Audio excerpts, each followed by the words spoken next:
सर्वविस्वन्यस्तपादपद्मायते वामहस्तालोलवेदशास्त्रायते ज्ञानसूर्यायते दत्तरूपायते श्रीवेणुगोपालकृष्णाय वन्दनम् श्रीवेणुगोपालकृष्णाय वन्दनम् శ్రీవేణుగోపాలకృష్ణాయ వందనం.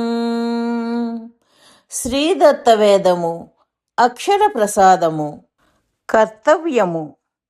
కర్తవ్య బాధ్యతలున్నవారు సమయమును శక్తిని 3 విధములుగా వినియోగించవలెను. 1 కర్తవ్యములను ఆచరించుట, 2 విశ్రాంతి, 3 దైవారాధన. కర్తవ్యములు తీరిన వారు 2 విధములుగా వినియోగించవలెను.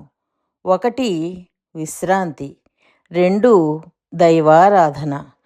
కర్తవ్యములు తీరిన తరువాత కూడా అనవసరమైన సంసార వాసనలలో బడి అవియును కర్తవ్యములేనని సమర్థించుకొనుచు ప్రవర్తించినచో వారిని వారే వంచుకున్నవారగుదురు.